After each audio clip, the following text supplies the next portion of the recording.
രണ്ടാമത്തെ ചാപ്റ്ററാണ്. ഇതിൽ നമ്മൾ മനസ്സിലാക്കേണ്ട കാര്യം കിഴക്കിനെയും പടിഞ്ഞാറിനും തമ്മിലുള്ള വിനിമയങ്ങളുടെ കാലഘട്ടത്തെക്കുറിച്ചാണ് പഠിക്കുന്നത്. The east and the west ഇറ ഓഫ് എക്സ്ചേഞ്ചസ്. ഇവിടെ പറയുന്ന കാര്യം തുടക്കം തന്നെ ഒരു ഇൻട്രൊഡക്ഷനാണ്. മാർക്കോ പോളോയുടെ ഒരു വിവരണമാണ്. അദ്ദേഹം ഒരു പ്രശസ്ത യൂറോപ്യൻ സഞ്ചാരിയാണ്. അദ്ദേഹത്തിൻ്റെ വിവരണങ്ങളിലിടുന്ന ചാപ്റ്റർ തുടങ്ങുന്നത്. ഇപ്പോൾ കിഴക്കെന്ന് പറയുന്നത് നമ്മുടെ ദേശം പൗരസ്ത്യം അതാണെന്ന് ഉദ്ദേശിക്കുന്നത്. ഇനി പടിഞ്ഞാറ് യൂറോപ്യൻ രാജ്യം. ഇപ്പോൾ തമ്മിലുള്ള അങ്ങോട്ടും ഇങ്ങോട്ടും വാണിജ്യ ബന്ധം എങ്ങനെയായിരുന്നു, അവരെന്തെല്ലാം കാര്യങ്ങൾ മധ്യകാലഘട്ടത്തിൽ കൈമാറിയിരുന്നു എന്നതിനെക്കുറിച്ചാണ് നമ്മൾ ഈ ചാപ്റ്റർ മനസ്സിലാക്കുന്നത്. ഒരു ഇൻട്രൊഡക്ഷനാണ്. അതിനുശേഷം അടുത്ത പാർട്ടിൽ കൊടുത്തിരിക്കുന്നത് silk route and spice route. പ്രധാനമായിട്ടും നമ്മൾ ഈ കാലഘട്ടത്തിൽ സാധനങ്ങൾ കൈമാറുന്നതിന് വേണ്ടി ഉപയോഗപ്പെടുത്തിയ രണ്ട് പാതകളുണ്ട്, രണ്ട് വാണിജ്യ പാതകൾ. ഒന്ന് സിൽക്ക് റൂട്ട്, മറ്റൊന്ന് സ്പൈസ് റൂട്ട്. Spice route. അപ്പോൾ സിൽക്ക് റൂട്ട് എന്ന് വെച്ചാൽ ലാൻഡ് റൂട്ടാണ്. അതെന്ന് വെച്ചാൽ കരമാർഗ്ഗമുള്ള വാണിജ്യ പാതയാണ്. ഈ സ്പൈസ് റൂട്ട് എന്ന് വെച്ചാൽ കടൽ മാർഗ്ഗമുള്ള വാണിജ്യ പാതയാണ്. നമ്മളൊന്ന് മനസ്സിലാക്കിയിരിക്കുക, എന്നാലേ ബാക്കിയുള്ള മുന്നോട്ട് പോകുമ്പോൾ അത് ഗുണകരമായി തീരത്തുള്ളൂ. അപ്പോൾ സിൽക്ക് റൂട്ട് എന്ന് വെച്ചാൽ പട്ടുനുണിപ്പാത. The land route that extend from China to Europe was known as silk route. China മുതൽ യൂറോപ്പ് വരെ വ്യാപിച്ചിരുന്ന കരമാർഗ്ഗമുള്ള വാണിജ്യപാതയാണ് പട്ടുതുണിപ്പാത എന്നറിയപ്പെടുന്നത്. അപ്പോൾ ചൈന മുതൽ യൂറോപ്പ് വരെ വ്യാപിച്ചിരുന്ന കരമാർഗ്ഗമുള്ള ഒരു വാണിജ്യപാതയാണ് പട്ടുതുണിപ്പാത എന്നറിയപ്പെടുന്നത്. This trade routes which connected the east and west stretched around 6000 kilometres. അപ്പോൾ കിഴക്കിനെയും പടിഞ്ഞാറിനെയും തമ്മിൽ ബന്ധിപ്പിച്ചിരുന്ന ഈ വാണിജ്യപാതയ്ക്ക് ഏകദേശം 6000 കിലോമീറ്റർ വ്യാപ്തിയുണ്ടായിരുന്നു. എന്ന് വെച്ചാൽ 6000 kilometre ദൈർഘ്യമുണ്ടായിരുന്നു. This route its intervening resting places known as sarais helped the commercial, cultural, intellectual development of the regions like China, Indian subcontinent, Persia, Europe and North Africa. അപ്പോൾ ഇവിടെ ഇതിനിടയ്ക്ക് this route intervening resting places known as sarais. അപ്പോൾ ഇത് വളരെ ദൈർഘ്യമേറിയ പാതയാണ്. 6000 kilometre യാത്രയുണ്ട്. സ്വാഭാവികമായിട്ട് ഇതിനിടയ്ക്ക് ആൾക്കാർക്ക് വിശ്രമ സങ്കേതങ്ങൾ ആവശ്യമാണ്. അതിനെ വിളിക്കുന്ന പേരാണ് സരായികൾ എന്നറിയപ്പെടും. ഈ സരായികളും ഈ വാണിജ്യപാതകളും ഈ സരായികളും ഹെൽപ്പ് ദ കൊമേഴ്ഷ്യൽ വാണിജ്യപരം, അതുപോലെ കൾച്ചറൽ സാംസ്കാരികം, ഇൻ്റലക്ച്വൽ ബൗദ്ധികപരമായ ഡെവലപ്മെൻറ്റ് വികാസത്തിന് കാരണമായി തീർന്നു. ഏതെല്ലാം പ്രദേശങ്ങളിലാണ്? Of the regions like China, Indian subcontinent, Indian ഭൂഖണ്ഡം, പേർഷ്യ, യൂറോപ്പ്, നോർത്ത് ആഫ്രിക്ക എന്നിവിടങ്ങളിലെ. അപ്പോൾ Europe, North Africa, Persia, Indian subcontinent, Indian ഭൂഖണ്ഡം, ചൈന തുടങ്ങിയ പ്രദേശങ്ങളിലെ സാംസ്കാരികം, കൾച്ചറൽ, ബൗദ്ധികം എന്നീ മേഖലകളിലെ വികാസത്തിന് കാരണമായി തീർന്നു ഈ സരായികളും ആ നമ്മുടെ സിൽക്ക് ലാൻഡ് റൂട്ടും. ഇത്രയും കാര്യങ്ങളാണ് അവിടെ പറയുന്നത്. മനസ്സിലാക്കിയിരുന്നാൽ മാത്രം മതി. അപ്പോൾ ഇതിനകത്ത് പ്രധാനമായിട്ട് പറയുന്നത് ഇതൊരു ലാൻഡ് റൂട്ടാണ്. ചൈന മുതൽ യൂറോപ്പ് വരെ വ്യാപിച്ചിരിക്കുന്നു. ഇത് 6000 കിലോമീറ്റർ ദൈർഘ്യമുണ്ടായിരുന്നു. ഇതിനിടയ്ക്ക് റെസ്റ്റിംഗ് പ്ലേസസ് ഉണ്ട്. റെസ്റ്റിംഗ് പ്ലേസിനെ വിളിക്കുന്ന പേര് സരായികളെന്നാണ്. ഈ സരായികളാണ് ഈ ഈസ്റ്റിലെയും വെസ്റ്റിലെയും ജനങ്ങളുടെ ഏതെല്ലാം മേഖലയിലാണ്, പ്രത്യേകിച്ച് China, Indian subcontinent, Persia, Europe, North Africa എന്നിവിടങ്ങളിലെ സാംസ്കാരിക, ബൗദ്ധിക, കച്ചവട വികാസം ഉണ്ടാക്കാൻ കാരണമായി തീർന്നത്. സ്വാഭാവികമായിട്ട് ഇവിടെ താമസിക്കുന്ന ആൾക്കാർ അങ്ങോട്ടും ഇങ്ങോട്ടും ആശയങ്ങളെ കൈമാറിയതിൻ്റെ ഫലമായിട്ടാണ് ഈ പുരോഗതി ഉണ്ടായത്. ഇനി അടുത്ത പാർട്ടാണ് നമ്മൾ മനസ്സിലാക്കേണ്ടത് സ്പൈസ് റൂട്ട് എന്ന് പറയുന്നത് a network of sea route that extend east and the west was known as spice route. അപ്പോൾ കിഴക്കിനെയും പടിഞ്ഞാറിനെയും ബന്ധിപ്പിച്ചിരുന്ന സമുദ്രപാതകളുടെ ഒരു ശൃംഖലയാണ് സുഗന്ധവ്യഞ്ജനപാത എന്നറിയപ്പെടുന്നത്. അപ്പോൾ ഇത് കടൽ മാർഗ്ഗമുള്ള വാണിജ്യപാതയാണ്. This root passed through the regions of coastal Indonesia. ഇത് കടന്നു പോകുന്ന ഇതിലൂടെയാണ്. Coastal ഇന്തോനേഷ്യയുടെ തീരപ്രദേശങ്ങളുടെ India, Japan, Sri Lanka and central Asia, മധ്യേഷ്യ എന്നിവിടങ്ങളിലൂടെയാണ് ഇത് കടന്നു പോകുന്നത്. And the chief commodity of exchange was spices. പ്രധാനമായിട്ട് ഇവർ കൈമാറിയിരുന്ന വസ്തു എന്ന് പറയുന്നത് സുഗന്ധവ്യഞ്ജനങ്ങളായിരുന്നു. അതുകൊണ്ടാണ് അത് സുഗന്ധവ്യഞ്ജനപാത എന്നറിയപ്പെടുന്നത്. അപ്പോൾ കടൽ മാർഗ്ഗമുള്ളൊരു വാണിജ്യപാതയാണത്. ഈ പാത ഇന്തോനേഷ്യയുടെ തീരം അതുപോലെ India, Japan, Sri Lanka, central Asia എന്നിവിടങ്ങളിൽ കടന്നു പോകുന്നുണ്ട്. ഇതിലെ പ്രധാനപ്പെട്ട കമ്മോഡിറ്റി ഓഫ് എക്സ്ചേഞ്ച് എന്നറിയപ്പെടുന്നത് സ്പൈസസ് ആണ്. നമ്മൾ പാഠഭാഗത്തേക്ക് വരാം. തുടക്കം തന്നെ ഒരു ക്വസ്റ്റ്യനിലൂടെയാണ് നമുക്ക് തുടങ്ങാം. ഫസ്റ്റ് ക്വസ്റ്റ്യൻ, ചാപ്റ്ററിൻ്റെ ലെറ്റർ എസിൽ ഒന്നാമത്തെ ക്വസ്റ്റ്യൻ ഒന്ന് നോക്കുക. ഒന്നാമത്തെ ക്വസ്റ്റ്യൻ തന്നെ കൊടുത്തിരിക്കുന്നത് trade Roots connected the east and the west substantiate. അപ്പോൾ വാണിജ്യപാതകൾ കിഴക്കിനെയും പടിഞ്ഞാറിനെയും ബന്ധിപ്പിച്ചു, സമർത്ഥിക്കുക. വാണിജ്യപാതകളാണ് സിൽക്ക് റൂട്ടും സ്പൈസ് റൂട്ടും. അപ്പോൾ വാണിജ്യപാതകൾ കിഴക്കിനെയും പടിഞ്ഞാറിനെയും ബന്ധിപ്പിച്ചു, സമർത്ഥിക്കുക. Trade route connected the east and the west substantiate. ഇനി നമുക്ക് അവിടേക്ക് പോവാം. അവിടെ കൊടുത്തിരിക്കുന്ന ഭാഗം ഈ 4 പോയിൻ്റാണ് answer. These routes extend from eastern China to western Europe. നമ്മൾ നേരത്തെ മനസ്സിലാക്കിയ പോയിന്റ് തന്നെയാണ്. These route extended from eastern China to western Europe. കിഴക്കൻ ചൈന മുതൽ പടിഞ്ഞാറൻ യൂറോപ്പ് വരെ ഈ പാതകൾ വ്യാപിച്ചിരുന്നു. കിഴക്കൻ ചൈന മുതൽ പടിഞ്ഞാറൻ യൂറോപ്പ് വരെ ഈ പാതകൾ വ്യാപിച്ചിരുന്നു. രണ്ടാമത്തെ point, this trade routes which connected east and the west were known as silk route and spice route. These trade routes, ഈ കിഴക്കിനെയും പടിഞ്ഞാറിനെയും തമ്മിൽ ബന്ധിപ്പിക്കുന്ന ഈ പാതകളെ രണ്ട് പേരിൽ അറിയപ്പെടുന്നു. Silk റൂട്ടെന്നും spice റൂട്ടെന്നും. കരമാർഗമുള്ള പാതയെ സിൽക്ക് റൂട്ടെന്നും പട്ടുതുണി പാതയെന്നും അതുപോലെ തന്നെ സ്പൈസ് റൂട്ട് സുഗന്ധവ്യഞ്ജന പാതയെന്നും അറിയപ്പെടുന്നു. These trade routes which connected east and west were known as, കിഴക്കിനെ പടിഞ്ഞാറും തമ്മിൽ ബന്ധിപ്പിക്കുന്ന ഈ പാതകളെ എന്താണ് സിൽക്ക് റൂട്ടെന്ന് സ്പൈസ് റൂട്ടെന്ന് അറിയപ്പെടുന്നു. അടുത്ത silk route was a land route. Silk route എന്ന് വെച്ചാൽ ലാൻഡ് റൂട്ടാണ്, കരമാർഗമുള്ള ഒരു വാണിജ്യ പാതയാണ് സിൽക്ക് റൂട്ട്, പട്ടുതുണി പാത. അതുപോലെ തന്നെ മറ്റൊന്നെന്താണ്, while the spice route was through the sea. ഇതിലൂടെ കടന്നു പോകുന്നതാണ് സുഗന്ധവ്യഞ്ജന പാത എന്ന് കടൽ മാർഗ്ഗമുള്ള വാണിജ്യ പാതയായിരുന്നു. എളുപ്പമാണ്. ഇനി അടുത്ത ഒരെണ്ണം കൂടിയുണ്ട്.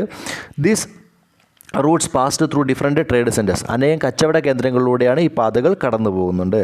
അനേകം കച്ചവട പാതകളിലൂടെ ഇത് കടന്നു പോകുന്നു. അനേകം കച്ചവട കേന്ദ്രങ്ങൾ. These Roots passed through different trade centres. These Roots, ഈ പാതകൾ പാസ്ഡ് ത്രൂ കടന്നു പോകുന്നു ഡിഫറെൻറ്റ് ട്രേഡ് സെൻറ്റേഴ്സ്. എവിടേക്ക് കൂടെയാണ്? കച്ചവട കേന്ദ്രങ്ങളിലൂടെ കടന്നു പോകുന്നു. അപ്പോൾ ഒന്നാമത്തത് ഈസ്റ്റേൺ ചൈന മുതൽ വെസ്റ്റേൺ യൂറോപ്പ് വരെ കടന്നു പോകുന്നു. രണ്ടാമത്തത് ഈ രണ്ട് പാതകൾ, ഈസ്റ്റേൺ ചൈന മുതൽ വെസ്റ്റേൺ യൂറോപ്പ് വരെ രണ്ട് പാതകളുണ്ട്. ഒന്ന് സിൽക്ക് റൂട്ടും മറ്റൊന്ന് കിഴക്കിനെയും പടിഞ്ഞാറും തമ്മിൽ ബന്ധിപ്പിക്കുന്ന രണ്ട് പാതകളുണ്ട്, സിൽക്ക് റൂട്ടും സ്പൈസ് റൂട്ടും. സിൽക്ക് റൂട്ട് എന്ന് വെച്ചാൽ ലാൻഡ് റൂട്ട്, സ്പൈസ് റൂട്ട് എന്ന് വെച്ചാൽ കടൽ മാർഗ്ഗമുള്ള വാണിജ്യപാത. ഇനി അടുത്തത് ഈ ട്രേഡ് റൂട്ട്സ് ഇതിലേക്കൂടെയാണ് കടന്നു ത്രൂ ഡിഫറെൻറ്റ് ട്രേഡ് സെൻറ്റേഴ്സ്. വിവിധ കച്ചവട കേന്ദ്രങ്ങളിലൂടെ ഈ ട്രേഡ് റൂട്ട്സ് കടന്നു പോകുന്നുണ്ട്. ഇനി നമ്മൾ അടുത്ത ക്വസ്റ്റ്യൻ, രണ്ടാമത്തെ ക്വസ്റ്റ്യൻ മനസ്സിലാക്കണം. രണ്ടാമത്തെ ക്വസ്റ്റ്യൻ കൊടുത്തിരിക്കുന്ന ഭാഗം, രണ്ടാമത്തെ ക്വസ്റ്റ്യൻ,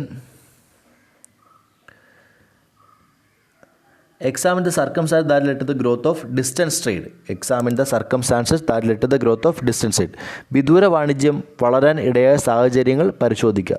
ഇപ്പോൾ ഒരു രാജ്യത്ത് നിന്ന് മറ്റു രാജ്യത്തിലേക്ക് അല്ലെങ്കിൽ വളരെ വിദൂര പ്രദേശങ്ങളിലെ കച്ചവട ബന്ധം വളരാൻ ഇടയായ സാഹചര്യങ്ങൾ പരിശോധിക്കുക. Examine the circumstances that led to the growth of distance trade.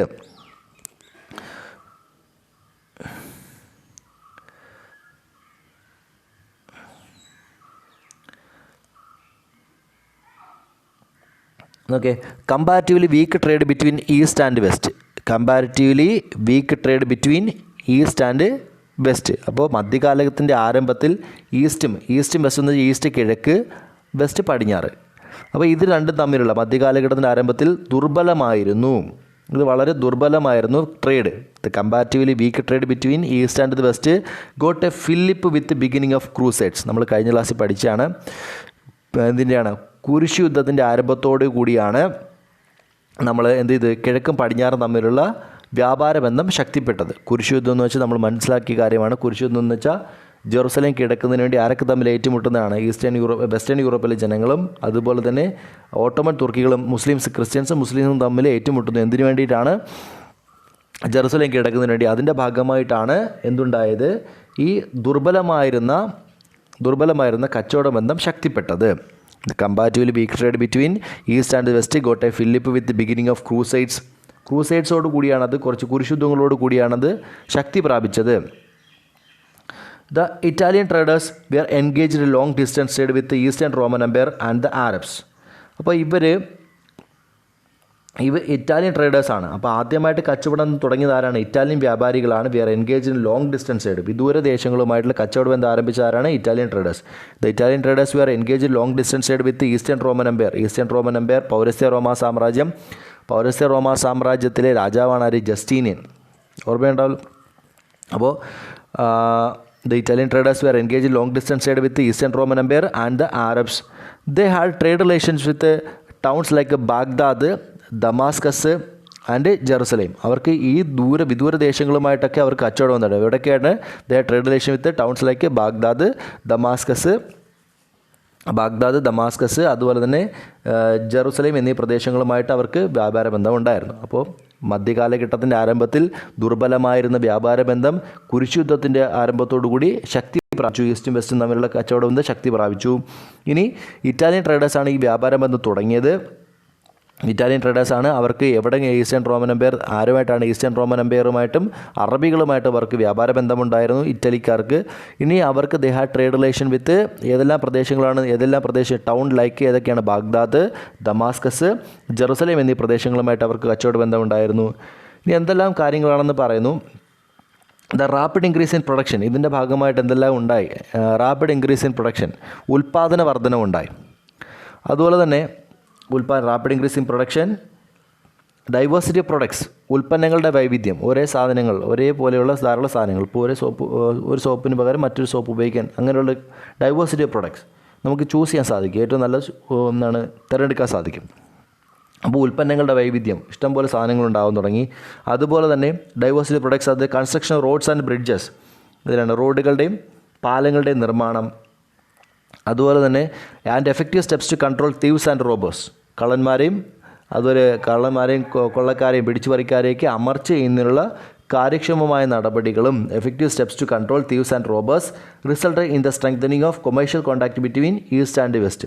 അപ്പോൾ ഈസ്റ്റും വെസ്റ്റും തമ്മിലുള്ള കച്ചവട ബന്ധം ശക്തിപ്പെടാനുള്ള പ്രധാനപ്പെട്ട കാരണങ്ങൾ ഇതൊക്കെയാണ്. ഒന്നാമത്തത് റാപ്പിഡ് ഇൻക്രീസ് ഇൻ പ്രൊഡക്ഷൻ, രണ്ടാമത്തത് ഉൽപ്പാദന വർധനം ഉണ്ടായതിന് പ്രധാനപ്പെട്ട കാരണം. രണ്ടാമത്തെ ഡൈവേഴ്സിറ്റി ഓഫ് പ്രൊഡക്ട്സ്, ഉൽപ്പന്നങ്ങളുടെ വൈവിധ്യം. അടുത്തത് construction of roads and bridges, എന്തിനാണ്? റോഡുകളുടെയും പാലങ്ങളുടെയും നിർമ്മാണം. അടുത്ത point effective steps to control, ആരെയൊക്കെയാണ്? തീവ്സ് ആൻഡ് റോബേഴ്സ്, കള്ളന്മാരെയും പിടിച്ചുപറിക്കാരെയും നിയന്ത്രിക്കുന്നതും. ഇത്രയും കാര്യങ്ങൾ എന്തിലേക്ക് വഴിതെളിച്ചു? In the strengthening of commercial contact between east and west. ഈസ്റ്റും വെസ്റ്റും തമ്മിലുള്ള കച്ചവടം എന്ന ശക്തിപ്പെടാൻ കാരണമായി തീർന്നു. അപ്പോൾ ഇത്രയായിട്ട് രണ്ടാമത്തെ ക്വസ്റ്റ്യൻ ആൻസർ എഴുതുക. അപ്പോൾ എന്തൊക്കെയാണ് നമ്മൾ മനസ്സിലാക്കിയത്? മധ്യകാലഘട്ടത്തിൻ്റെ ആരംഭത്തിൽ ദുർബലമായിരുന്ന കച്ചവട ബന്ധം ആരോടുകൂടിയാണ്? ഈ പറഞ്ഞ കുരിശ് യുദ്ധത്തിൻ്റെ ആരംഭത്തോടു കൂടി ശക്തി പ്രാപിക്കുകയാണ് ചെയ്തത്. ഈ ഇറ്റാലിയൻ വ്യാപാരികളാണ് കച്ചവടം തുടങ്ങിയത്. അവർക്ക് ഈസ്റ്റേൺ റോമൻ എംപയറുമായിട്ടും അതുപോലെ തന്നെ അറബികളുമായിട്ടും വ്യാപാര ബന്ധമുണ്ടായിരുന്നു. ഇനി നമ്മൾ മനസ്സിലാക്കേണ്ടത് അവർക്ക് they had also trade relation with ആരുമായിട്ടൊക്കെയാണ്? ടൗൺസ് ലൈക്ക് ബാഗ്ദാദ്, ദമാസ്കസ്, അതുപോലെ തന്നെ ജെറുസലേം എന്നീ പ്രദേശങ്ങളുമായിട്ട് അവർക്ക് വ്യാപാര ബന്ധമുണ്ടായിരുന്നു. ഇനി ഇങ്ങനെയൊക്കെ ഉണ്ടായതിൻ്റെ ഫലമായിട്ട് ഈസ്റ്റ് വെസ്റ്റ് തമ്മിലുള്ള വ്യാപാര ബന്ധം ശക്തിപ്പെടാനുള്ള പ്രധാനപ്പെട്ട കാരണങ്ങൾ ഒന്നുകൂടെ എടുത്തു പറയുന്നു. എന്തൊക്കെയാണ്? ഒന്നത് റാപ്പിഡ് ഇൻക്രീസ് ഇൻ പ്രൊഡക്ഷൻ, ഉൽപ്പാദന വർധനവ്. രണ്ടാമത് ഡൈവേഴ്സിറ്റി ഓഫ് പ്രൊഡക്ട്സ്, ഉൽപ്പന്നങ്ങളുടെ വൈവിധ്യം. അടുത്ത കൺസ്ട്രക്ഷൻ റോഡ്സ് ആൻഡ് ബ്രിഡ്ജസ്, റോഡുകളുടെ പാലങ്ങളുടെ നിർമ്മാണം. അതുപോലെ effective steps to control thieves and robbers, ആരൊക്കെയാണ്? കള്ളന്മാരെ പിടിച്ചുപറിക്കാരെ നിയന്ത്രിക്കുന്നതും. എന്തിലേക്ക് വഴിതെളിക്കുക? Resulted in the strengthening of commercial contact between ആരൊക്കെ തമ്മിലാണ്? ഈസ്റ്റ് ആൻഡ് വെസ്റ്റ്, കിഴക്കും പടിഞ്ഞാറും തമ്മിലുള്ള വാണിജ്യബന്ധം ശക്തിപ്പെടാൻ കാരണമായി തീർന്നു. ഇനി നമ്മൾ അടുത്ത ഭാഗത്തിൽ പറയുന്നത് the cities of medieval world, മധ്യകാലഘട്ടത്തിലെ നഗരങ്ങളെക്കുറിച്ചാണ്. മധ്യകാല ലോകത്തെ നഗരങ്ങളെക്കുറിച്ചാണ് നമ്മൾ മനസ്സിലാക്കുന്നത്. Ancient Roman cities once again became active around the 11th century. In addition to them, new cities also sprang up. അപ്പോൾ 11-ാം നൂറ്റാണ്ടോടുകൂടി പ്രാചീന റോമൻ നഗരങ്ങൾ വീണ്ടും സജീവമായിട്ട് ഇവയ്ക്ക് പുറത്ത് താഴെ കേന്ദ്രീകരിച്ച് പുതിയ നഗരങ്ങളും രൂപം കൊണ്ടു. ഇപ്പോൾ മധ്യകാലഘട്ടത്തിൽ എങ്ങനെയാണ് നഗരങ്ങൾ രൂപം കൊണ്ട് എന്നാണ് നമ്മൾ മനസ്സിലാക്കാൻ പോകുന്നത്. മധ്യകാലഘട്ട നഗരങ്ങൾ എങ്ങനെയാണ് വളർന്നു വന്നത്, ഇതെല്ലാം പഠിക്കുന്നത് നമ്മൾ 5 മുതൽ 15 വരെയുള്ള നൂറ്റാണ്ടുകളുടെ കാര്യമാണ് പഠിക്കുന്നത്. ആദ്യത്തെ വീഡിയോകളൊക്കെ ഒന്ന് കണ്ടു നോക്കുക. അപ്പോൾ മധ്യകാലഘട്ടം എന്ന് പറഞ്ഞാൽ 5 മുതൽ 15. അപ്പോൾ ഈ കാലഘട്ടത്തിൽ 11-ാം നൂറ്റാണ്ടിൽ പുതിയ പട്ടണങ്ങൾ എങ്ങനെ വളർന്നു എന്നതിനെക്കുറിച്ചാണ് നമ്മൾ മനസ്സിലാക്കുന്നത്. ഒന്ന്, cities which developed around the castles of the nobles. ആദ്യ കാലഘട്ടങ്ങളിൽ പട്ടണങ്ങൾ വളർന്നു വന്നത് cities which developed around the castles of the nobles, feudal പ്രഭുക്കന്മാരുടെയും കൊട്ടാരങ്ങളുടെയും സമീപമുള്ള നഗരങ്ങളാണ്. ഫ്യൂഡൽ പ്രഭുക്കന്മാരുടെയും കൊട്ടാരങ്ങളുടെയും സമീപമുള്ള നഗരങ്ങൾ. അപ്പോൾ ഫ്യൂഡൽ പ്രഭുക്കന്മാർ താമസിക്കുന്ന ചുറ്റുപാടും എന്ത് ചെയ്യാണ്? നഗരങ്ങൾ വളർന്നു വരുന്നു. സ്വാഭാവികമായിട്ട് അവർക്കുള്ള സാധനങ്ങൾ വിൽക്കാനും അങ്ങനെയൊക്കെ എത്തുന്ന അവിടെയൊക്കെ എന്ത് ചെയ്യുന്നു? സ്വാഭാവികമായിട്ടും കച്ചവട കേന്ദ്രങ്ങൾ വളർന്നു വരുന്നു. അത് പിന്നീട് നഗര കേന്ദ്രങ്ങളായി മാറുന്നു. കച്ചവടം വളർന്നു വരുന്നു, അത് പതിയെ എന്തായി മാറുന്നു? നഗരങ്ങളായി മാറുന്നു. ഒന്നാമത്തെ എങ്ങനെയാണ്? The cities which developed around the castles of nobles. രണ്ടാമത്തത് cities emerged around churches and monasteries. ക്രൈസ്തവ ദേവാലയങ്ങൾക്കും മഠങ്ങൾക്ക് ചുറ്റും വളർന്നു വന്ന നഗരങ്ങൾ. Cities emerged around churches and monasteries. എവിടെയൊക്കെയാണ്? ക്രൈസ്തവ ദേവാലയങ്ങൾക്കും മഠങ്ങൾക്കും ചുറ്റും വളർന്നു വന്ന നഗരങ്ങൾ. അടുത്തത് cities sprang up with expansion of markets. കമ്പോള കേന്ദ്രങ്ങൾ വികസിച്ച് രൂപം കൊണ്ട നഗരങ്ങൾ. Cities sprang up with expansion of markets. അപ്പോൾ കമ്പോള കേന്ദ്രങ്ങൾ വികസിച്ച് രൂപം കൊണ്ടു. സ്വാഭാവികമായിട്ടും 3 പോയിന്റുകളാണ്. ഒന്നാമത് എറൗണ്ട് കാസിൽസ് ഓഫ് നോബിൾസ്. എവിടെയാണ്? കൊട്ടാരങ്ങളുടെ സമീപങ്ങളായിട്ട് വളർന്നു വന്ന പട്ടണങ്ങൾ. രണ്ടാമത്തത് ചർച്ചസ് ആൻഡ് മൊണാസ്ട്രീസ്, പള്ളികളുടെയും മഠങ്ങളുടെയും ചുറ്റുമായിട്ട് വളർന്നു വന്നത്. അടുത്ത മൂന്നാമത്തെ എക്സ്പാൻഷൻ ഓഫ് മാർക്കറ്റ്, എന്ത് വളർന്നു വന്നതാണ്? കമ്പോളങ്ങൾ വികസിച്ച് രൂപം കൊണ്ട നഗരങ്ങളായിട്ട് മാറിയത്. ഇതെല്ലാമാണ് പ്രധാനപ്പെട്ട മധ്യകാലഘട്ടത്തിൽ ഇങ്ങനെയൊക്കെയാണ് പട്ടണങ്ങൾ വളർന്നു വന്നത്. നമ്മുടെ നാട്ടിൽ തന്നെ ചെറിയ പട്ടണങ്ങൾ രൂപം കൊണ്ടത് എങ്ങനെയായിരിക്കും? അവിടെ കുറച്ച് കച്ചവട കേന്ദ്രങ്ങൾ, പ്രധാനപ്പെട്ട ഒരു സ്കൂളുണ്ടാവും, ആ സ്കൂളിന് ചുറ്റും കുറച്ച് കച്ചവട കേന്ദ്രങ്ങൾ വളർന്നു വരും. സ്വാഭാവികമായിട്ട് ആ കച്ചവട കേന്ദ്രങ്ങൾ വളർന്ന് വലുതായി വിദേശങ്ങളുമായിട്ട് കച്ചവട ബന്ധം തുടങ്ങും. ആ കച്ചവട കേന്ദ്രങ്ങൾ വളർന്ന് വലുതായി എന്തായി മാറും? പട്ടണങ്ങളായി രൂപം കൊള്ളും. ഇത് പതിയെ പെട്ടെന്നുണ്ടാകുന്ന പ്രോസസ്സല്ല, പതിയെ പതിയെ രൂപം കൊള്ളുന്നതാണ്. നമ്മൾ മറ്റൊരു ചോദ്യം നോക്കാം. ടെക്സ്റ്റ് ബുക്കിൻ്റെ ബാക്കിലെ അടുത്ത ചോദ്യം നോക്കിയേ.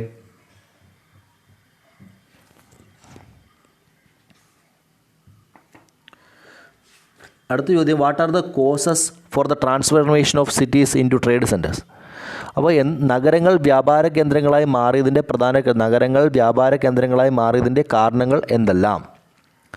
What are the causes for the transformation of cities into trade centres? അപ്പോൾ നമ്മൾ അതിലേക്കാണ് പഠിക്കാൻ പോകുന്നത്. എന്തെല്ലാം കാരണങ്ങളാണെന്നാണ് നോക്കുന്നത്.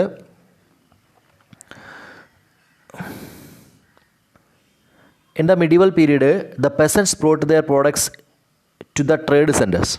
മധ്യകാലഘട്ടത്തിൽ കൃഷിക്കാർ തങ്ങളുടെ ഉൽപ്പന്നങ്ങളുമായിട്ട് എവിടെ എത്തിച്ചേർന്നു? പൊതുവിപണന കേന്ദ്രങ്ങൾ, അതായത് കച്ചവട കേന്ദ്രങ്ങളിൽ എത്തിച്ചേർന്നു. In the medieval period, the peasants brought their products to the trade centers. മധ്യകാലഘട്ടത്തിൽ കൃഷിക്കാർ തങ്ങളുടെ ഉൽപ്പന്നങ്ങളുമായി പൊതുവിപണന കേന്ദ്രങ്ങൾ, അതായത് കച്ചവട കേന്ദ്രങ്ങളിൽ എത്തിച്ചേർന്നു. The merchants and the craftsmen stayed in the trade centers. Merchants and craftsmen, കച്ചവടക്കാരും കരകൗശല തൊഴിലാളികളും ഇത്തരം കേന്ദ്രങ്ങളിൽ താമസിച്ചു. The merchants and craftsmen stayed in the trade centers and conducting long distance trade. എന്നിട്ട് അവരെന്ത് ചെയ്തു? വിദൂര ദേശങ്ങളുമായിട്ട് കച്ചവട ബന്ധത്തിൽ ഏർപ്പെട്ടു. The merchants and the craftsmen stayed in the trade centers and conducted long distance trade. These trade centers eventually developed into cities. ഈ പൊതുവിപണന കേന്ദ്രങ്ങളാണ് ക്രമേണ നഗരങ്ങളായി വികസിച്ചത്. അപ്പോൾ എങ്ങനെയാണ് നഗരങ്ങളായി വികസിച്ചതെന്ന് പറയുന്നു. മധ്യകാലഘട്ടത്തിൽ കൃഷിക്കാർ തങ്ങളുടെ ഉൽപ്പന്നങ്ങളുമായിട്ട് എവിടെ എത്തിച്ചേർന്നു? ഈ പറഞ്ഞ കച്ചവട കേന്ദ്രങ്ങളിൽ എത്തിച്ചേർന്നു. എന്നിട്ട് അവർ ആ കച്ചവട കേന്ദ്രങ്ങളിൽ താമസിച്ചു. എന്നിട്ട് അവർ വിദൂര ദേശങ്ങളുമായിട്ട് കച്ചവട ബന്ധത്തിൽ ഏർപ്പെട്ടു. ഈ മെർച്ചൻസും ക്രാഫ്റ്റ്സ്മാനും അവിടെ താമസിക്കുകയും എന്നിട്ട് അവർ വിദൂര ദേശങ്ങളുമായിട്ട് കച്ചവട ബന്ധത്തിൽ ഏർപ്പെടുകയും ചെയ്തു. These trade centres eventually developed into cities. ഈ ട്രേഡ് സെൻറ്റേഴ്സ് പതി എന്തായി മാറി? കച്ചവട കേന്ദ്രങ്ങൾ പടർന്ന് എന്തായി മാറി? പട്ടണങ്ങളായി രൂപം കൊള്ളുകയും ചെയ്തു. അപ്പോൾ ക്വസ്റ്റ്യൻ ആൻസർ അവിടെ ആ ഒരു പാരഗ്രാഫാണ്. അപ്പോൾ ഇൻ ദ മെഡിവൽ പീരീഡ് തൊട്ട് ഡെവലപ്ഡ് ഇൻ ടു സിറ്റീസ് വരെ. ഇനി അതിൻ്റെ ബാക്കിയായിട്ട് ആ മൂന്നാമത്തെ ക്വസ്റ്റ്യൻ ആൻസറിൻ്റെ ബാക്കിയായിട്ട് നമുക്ക് ബാക്കിയുണ്ട്. ഇതിപ്പോൾ അവിടെ കിടക്കുക, അവിടെ നോക്കുക. ഇനി ബാക്കിയായിട്ട് അടുത്ത പാർട്ട്, അത് ക്വസ്റ്റ്യൻ ആൻസർ അല്ല, എന്നാലും നമ്മൾ അടുത്ത പാർട്ടിലേക്ക് കിടക്കുന്നു. അപ്പോൾ ഫ്യൂഡൽ വ്യവസ്ഥയെക്കുറിച്ച് നമ്മൾ നേരത്തെ ക്ലാസ്സിൽ മനസ്സിലാക്കിയതാണ്. ഫ്യൂഡലിസം എന്താണ്? ഫ്യൂഡലിസം എന്ന് പറയുന്നത് എന്താണ്? ഒരു ഭൂമി കേന്ദ്രീകൃതമായി മധ്യകാലഘട്ടത്തിൽ നിലനിന്ന സാമൂഹിക, സാമ്പത്തിക, രാഷ്ട്രീയ വ്യവസ്ഥയെ വിളിക്കുന്ന പേരാണെന്ത്? ഫ്യൂഡലിസം എന്നറിയപ്പെടുന്നത്. എല്ലാത്തിൻ്റെ അടിസ്ഥാനം ഭൂമിയാണ്. അപ്പോൾ ഈ ഫ്യൂഡൽ വ്യവസ്ഥ, നമ്മൾ ഈ ഫ്യൂഡൽ വ്യവസ്ഥയെ അടിസ്ഥാനപ്പെടുത്തിയിട്ടാണ് മധ്യകാലഘട്ടത്തിൽ പലതരത്തിലുള്ള കാര്യങ്ങളൊക്കെ വളർന്നു വന്നത്. But the emergence of different markets at various places Europe made coinage a necessity. അപ്പോൾ ഈ ആദ്യകാലഘട്ടത്തിൽ ഫ്യൂഡലിസം ഉള്ള കാലഘട്ടത്തിൽ നാണയങ്ങൾക്കൊന്നും പ്രാധാന്യം ഉണ്ടായിരുന്നില്ല. ആ കാലഘട്ടത്തിൽ എല്ലാത്തിൻ്റെ അടിസ്ഥാനം ഭൂമിയായിരുന്നു. എന്നാൽ എന്ത് വളർന്നു വരികയാണ്? But the emergence of different markets, ഈ കമ്പോളങ്ങൾ വളർന്നു വരികയാണ്. But the emergence of different markets at various places of Europe made the coinage necessity. അപ്പോൾ എന്ത് വളർന്നു? യൂറോപ്പിൻ്റെ വിവിധ പ്രദേശങ്ങളിൽ കച്ചവട കേന്ദ്രങ്ങൾ വളർന്നു വന്നതോടെ വിനിമയത്തിന് നാണയം അത്യന്താപേക്ഷിതമായി തീർന്നു. അപ്പോൾ വിനിമയത്തിന് നാണയം, ഓരോ സാധനങ്ങൾ അങ്ങോട്ടേക്ക് കൈമാറുന്നതിന് ആദ്യകാലഘട്ടത്തിൽ ബാർട്ടർ സിസ്റ്റം അങ്ങനെയൊക്കെയുള്ള ഭൂമിയും കാര്യങ്ങളൊക്കെ ആയിരുന്നുണ്ട് എല്ലാത്തിൻ്റെ അടിസ്ഥാനം. അത് മാറി പട്ടണങ്ങൾ വളർന്നു വന്നതോടുകൂടി, കച്ചവട കേന്ദ്രങ്ങൾ ധാരാളം വളർന്നു വന്നതോടുകൂടി സ്വാഭാവികമായിട്ട് സാധനങ്ങൾ കൈമാറുന്നതിന് നാണയങ്ങൾ ഉപയോഗിക്കേണ്ടത് അത്യാവശ്യമായി വന്നു. അപ്പോൾ എങ്ങനെയാണ്? But the emergence of different markets at various places Europe made the coinage a necessity. By 30th century, the Italian cities of Florence and Venice began to mint their own coins. അപ്പോൾ എത്രാം നൂറ്റാണ്ടോടു കൂടിയാണ്? 13ാം നൂറ്റാണ്ടോടുകൂടി Italian നഗരങ്ങളായ ഫ്ലോറൻസും വെനീസും, അത് ഓർത്തിരിക്കുക, underline ചെയ്ത് വെച്ചിരിക്കുക. അപ്പോൾ ഫ്ലോറൻസും വെനീസും 13ാം നൂറ്റാണ്ടിൽ ഇറ്റാലിയൻ നഗരങ്ങളായിട്ടുള്ള ഫ്ലോറൻസും വെനീസും began to mint their own coins, സ്വന്തമായിട്ട് നാണയങ്ങൾ മുദ്രണം ചെയ്യാൻ തുടങ്ങി. ഇറ്റാലിയൻ നഗരങ്ങളായ 2 സ്ഥലങ്ങളാണ് ഇതൊക്കെ, ഫ്ലോറൻസും വെനീസും. അപ്പോൾ അവിടെ മറ്റൊരു ചോദ്യമുണ്ട്. ചോദ്യം ടെക്സ്റ്റ് ബുക്കിൻ്റെ ബാക്കിൽ ചോദ്യം നോക്കൂ. അതായത് എത്രാമത്തെ ചോദ്യമാണത്? Which were the cities that minted their own coins in medieval period? 1 2 3 4 5ാമത്തെ ചോദ്യം. Which were the cities that minted their own coins in the medieval period? Medieval world, മധ്യകാലഘട്ടത്തിൽ ഏതെല്ലാം നഗരങ്ങളായിരുന്നു സ്വന്തമായിട്ട് നാണയങ്ങൾ മുദ്രണം ചെയ്തത്? ഏതൊക്കെ നഗരങ്ങളാണ്? ഫ്ലോറൻസും വെനീസും. ഏതൊക്കെയാണ്? ഫ്ലോറൻസും വെനീസും. അപ്പോൾ എങ്ങനെയാണ്? But the emergence of different markets at various places of Europe made a coinage a necessity. By the 30th century the Italian cities of Florence and Venice began to mint their own coins. അവർ സ്വന്തമായിട്ട് നാണയങ്ങൾ മുദ്രണം ചെയ്യാൻ ആരംഭിച്ചു. Compare to the other European regions, മറ്റ് പ്രദേശങ്ങളുമായിട്ട് compare ചെയ്യുമ്പോൾ, compare to other European regions, the Italian cities had more favorable conditions such as the ports of Italian subcontinent and the concession provided by the Italian cities to their merchants. അപ്പോൾ എന്തെല്ലാം കാര്യങ്ങളാണെന്ന് എടുത്ത് പറയുന്നു, എന്തെല്ലാം കാര്യങ്ങളാണ് അവിടെ, അപ്പോൾ എന്തെല്ലാം കാരണങ്ങൾ കൊണ്ടാണ് ഇറ്റാലിയൻ നഗരങ്ങൾക്ക് മറ്റ് പ്രദേശങ്ങളെ അപേക്ഷിച്ച് ഇത്രയധികം കച്ചവട പുരോഗതി ഉണ്ടായത്? എന്തെല്ലാം കാരണങ്ങളാണ് ഈ പറയുന്നത്? ഒന്നാമത്തെ നമ്മൾ മനസ്സിലാക്കിയതാണ് മോർ ഫേവറബിൾ കണ്ടീഷനുണ്ട്. എന്തൊക്കെയാണ്? ഒന്നാമത് തുറമുഖങ്ങളുടെ സാന്നിധ്യമുണ്ട്. ഇറ്റാലിയൻ ഉപദ്വീപിൽ തുറമുഖങ്ങളുടെ സാന്നിധ്യം. അപ്പോൾ port of Italian sub continent, ഒന്നാമത്തെ കാരണം എന്താണ്? മറ്റ് പ്രദേശങ്ങളെ അപേക്ഷിച്ച് ഇറ്റാലിയൻ സിറ്റീസിന് കൂടുതൽ കാരണം എന്ന് പറയുന്നത് ports of Italian subcontinent. രണ്ടാമത്തെ കാരണം more favourable condition such ports of Italian subcontinent. രണ്ടാമത്തെ concessions provide by the Italian cities. അപ്പോൾ കച്ചവടക്കാർക്ക് ലഭിച്ചിരുന്ന ആനുകൂല്യങ്ങൾ. രണ്ടാമത്തെ concession provide the Italian cities to their merchants. അപ്പോൾ ഇറ്റാലിയൻ സിറ്റീസിലെ മെർച്ചൻസിന്, ഇറ്റാലിയൻ നഗരങ്ങളിലെ ആർക്കാണ്? കച്ചവടക്കാർക്ക് കൂടുതൽ ഇളവുകൾ അനുവദിച്ചതും ഈ നഗരങ്ങൾക്ക് അനുകൂലമായി തീർന്നു, വികാസത്തിന് അനുകൂലമായ സാഹചര്യമൊരുക്കി. Thus, Italian cities of Genoa, Pisa, Venice, Florence, etc. emerged as a great commercial centers from 1050 to 1300 CE വരെയുള്ള കാലഘട്ടത്തിൽ, 1050നും 1300നും ഇടയ്ക്കുള്ള കാലഘട്ടത്തിൽ ജനോവ, പിസ, വെനീസ്, ഫ്ലോറൻസ് തുടങ്ങിയ ഇറ്റാലിയൻ നഗരങ്ങൾ പ്രധാനപ്പെട്ട വാണിജ്യ കേന്ദ്രങ്ങളായി മാറി. അപ്പോൾ 1050നും 1300നും ഇടയ്ക്ക് വളർന്നുന്ന പ്രധാനപ്പെട്ട പട്ടണങ്ങൾ ഏതെല്ലാമാണെന്ന് ചോദിക്കാൻ സാധ്യതയുണ്ട്. ഏതൊക്കെയാണ്? ജനോവ, പിസ, വെനീസ്, ഫ്ലോറൻസ് എന്നീ ഇറ്റാലിയൻ നഗരങ്ങളാണ് പ്രധാനമായിട്ട് കച്ചവട കേന്ദ്രങ്ങളായി, പ്രധാനപ്പെട്ട വാണിജ്യ കേന്ദ്രങ്ങളായി തീർന്നത്. നമ്മൾ മനസ്സിലാക്കേണ്ടത് ഇത്രയേ ഉള്ളൂ. മറ്റ് ഇറ്റാലിയൻ നഗരങ്ങളെ അപേക്ഷിച്ച് എന്തുകൊണ്ടാണ് ഈ പ്രദേശങ്ങളിൽ ഇത്ര കച്ചവട പുരോഗതി ഉണ്ടായതെന്ന് പറയുന്നു. ഒന്നാമത്തെ പോർട്ടിൻ്റെ സാന്നിധ്യം.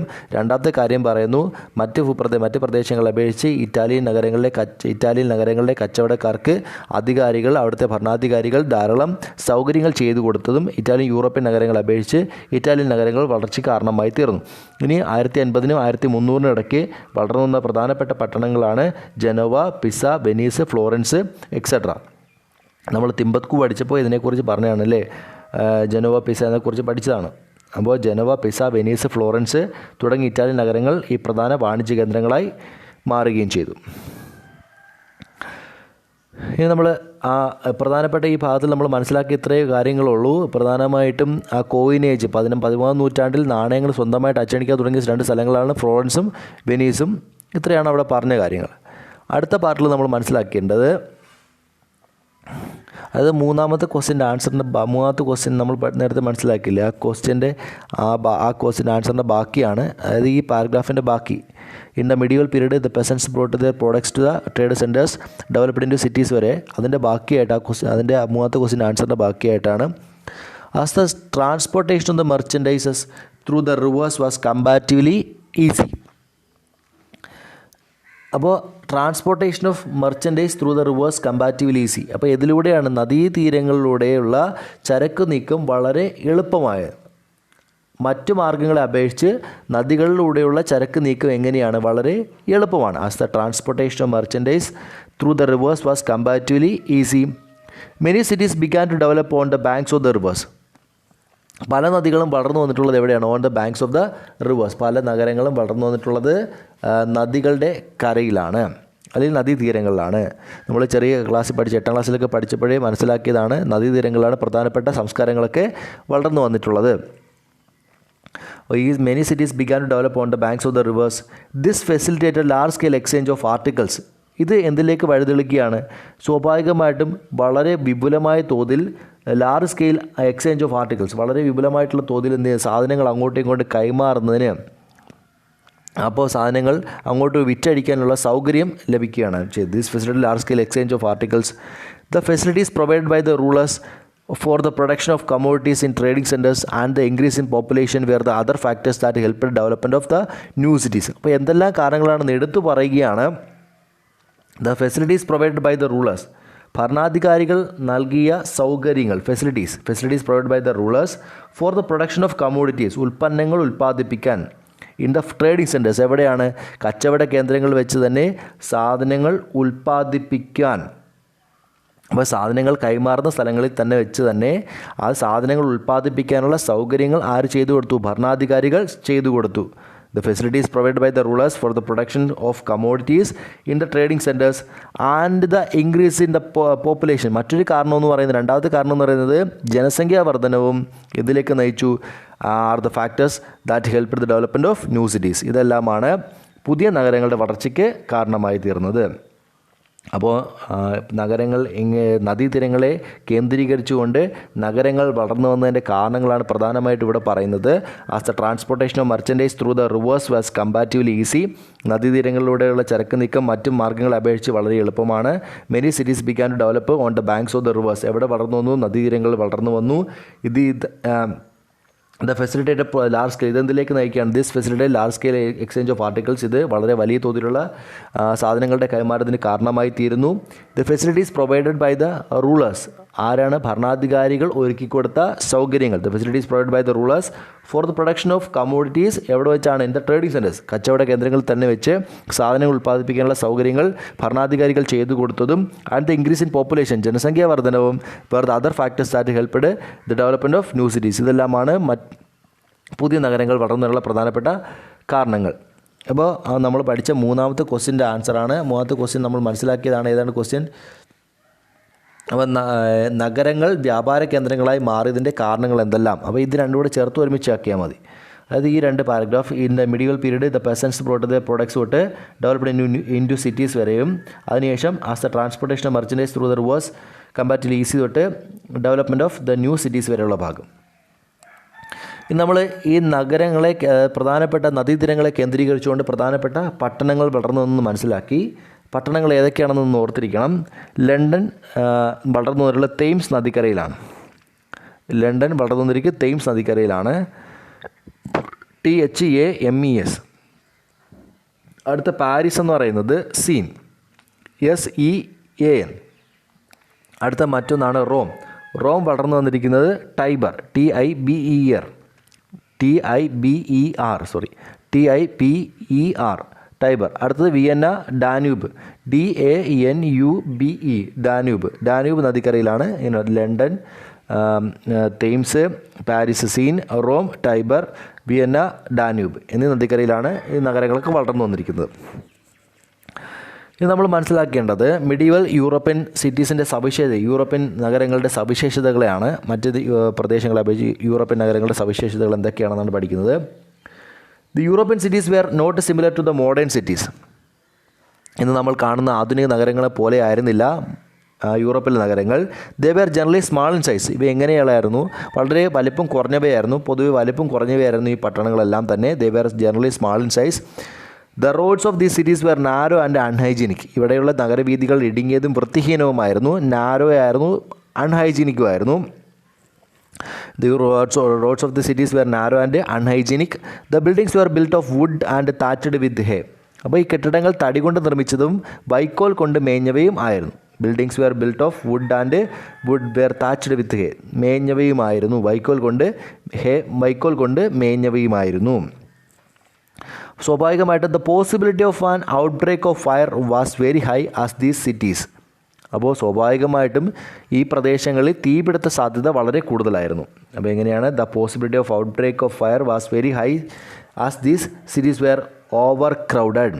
എന്ന് വെച്ചാൽ ഓവർ ക്രൗഡ് എന്ന് വെച്ചാൽ ജനങ്ങൾ തിങ്ങിപ്പാർത്തിരുന്ന നഗരങ്ങളിൽ തീപിടുത്തത്തിന് സാധ്യത വളരെ കൂടുതലായിരുന്നു. സ്വാഭാവികമായിട്ട് തടി കൊണ്ട് നിർമ്മിച്ചവയും വൈക്കോൽ കൊണ്ട് മേഞ്ഞവയും വീടുകളാണ്. സ്വാഭാവികമായിട്ട് ഈ പ്രദേശങ്ങളിൽ തീ പിടിക്കാനുള്ള സാധ്യത വളരെ കൂടുതലായിരുന്നു. Majority of the cities dwellers were merchants, craftsmen and labourers. പ്രധാനമായിട്ടും പട്ടണങ്ങളിൽ താമസിക്കുന്ന ആൾക്കാർ, സിറ്റി ഡ്വല്ലേഴ്സ് താമസിക്കുന്ന നിവാസികൾ നഗരവാസികൾ ഭൂരിഭാഗവും കച്ചവടക്കാർ, കരകൗശല ജോലിക്കാർ, തൊഴിലാളികൾ എന്നിവരായിരുന്നു ഭൂരിഭാഗമുള്ള ആൾക്കാരും. The laborers of the cities were poor and hence they depend on others for livelihood. അപ്പോൾ സ്വാഭാവികമായിട്ടും ഇവിടെയുള്ള നഗരവാസികളെ തൊഴിലാളികൾക്ക് സമ്പത്ത് വളരെ കുറവായിരുന്നു. The laborers of the cities were poor, അവർ വളരെ പാവപ്പെട്ടവരായിരുന്നു. ആൻഡ് ഹെൻസ് അതുകൊണ്ട് തന്നെ they depended on others, അവർ മറ്റുള്ളവരെ ആശ്രയിച്ചിരുന്നു. ഫോർ ദെയർ ലൈവ്ലിഹുഡ്, എന്നിട്ട് അവരുടെ ഉപജീവനത്തിന് വേണ്ടി അവർ മറ്റുള്ള ആൾക്കാരെ ആശ്രയിച്ചാണ് ജീവിച്ചിരുന്നത്. The cities depend on the villages for food and fodder. അപ്പോൾ സ്വാഭാവികമായിട്ടും ഇവർ രണ്ട് കാര്യങ്ങൾ, സിറ്റീസിലെ ജനങ്ങൾ ഡിപ്പെൻഡ് ഓൺ ദ വില്ലേജസ്, നഗരങ്ങളെ ആശ്രയിച്ചിരുന്നു. നഗരത്തിലെ ജനങ്ങൾ ഗ്രാമങ്ങളെ ആശ്രയിച്ചിരുന്നു. എന്തിനു വേണ്ടിയിട്ടാണ്? ഫോർ ഫുഡ്, ഭക്ഷണത്തിന് വേണ്ടിയിട്ടും, ഫോഡർ, കന്നുകാലികളുടെ കാലിത്തീറ്റയ്ക്ക് വേണ്ടിയിട്ടും. അപ്പോൾ ഇത്രയേ ഉള്ളൂ മധ്യകാലഘട്ടത്തിലെ യൂറോപ്യൻ നഗരങ്ങളുടെ സവിശേഷതയാണ് പെട്ടെന്ന് പറയുന്നത്. അവിടെ എളുപ്പമാണ്. Medieval European cities were not similar to the modern city. ഇന്നത്തെ നഗരങ്ങളെ പോലെ ആയിരുന്നില്ല. ദേ വർ ജനറലി സ്മാൾ, വളരെ വലിപ്പം കുറഞ്ഞവയായിരുന്നു. നാരോ ആൻഡ് അൺഹൈജീനിക് ആയിരുന്നു, ഇടുങ്ങിയതും വൃത്തിഹീനമായിരുന്നു. അതുപോലെ തന്നെ വുഡ് ആൻഡ് താച്ച്ഡ് വിത്ത്, കെട്ടിടങ്ങളെല്ലാം നിർമ്മിച്ചിരിക്കുന്നത് എങ്ങനെയാണ്? The buildings were build with wood and thatched with, തടി കൊണ്ട് നിർമ്മിച്ച് വൈക്കോൽ കൊണ്ട് മേഞ്ഞവയായിരുന്നു. അതുകൊണ്ട് തന്നെ the possibility of an outbreak എന്തിനുള്ളതാണ്? ഫയർ, തീ പിടിക്കാനുള്ള സാധ്യത വളരെയധികം കൂടുതലായിരുന്നു. Very high as these cities were known as. അപ്പോൾ സ്വാഭാവികമായിട്ടും ഇത് ഓവർ ക്രൗഡഡ് ആയിരുന്നു. മെജോറിറ്റി ഓഫ് ദി സിറ്റിയിലുള്ള പ്രധാനമായിട്ടും ഇവിടെ താമസിക്കുന്ന ആൾക്കാർ ആരൊക്കെയായിരുന്നു? നഗരവാസികൾ ഭൂരിഭാഗവും കച്ചവടക്കാർ, കരകൗശല ജോലിക്കാർ, തൊഴിലാളികൾ എന്നിവരായിരുന്നു.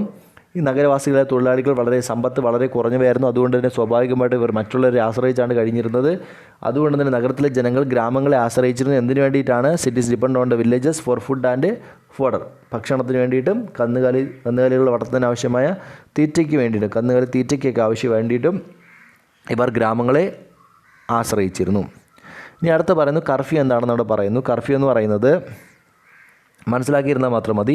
At 8 o'clock every night a bell rang in England, people either to extinguish cover the fire.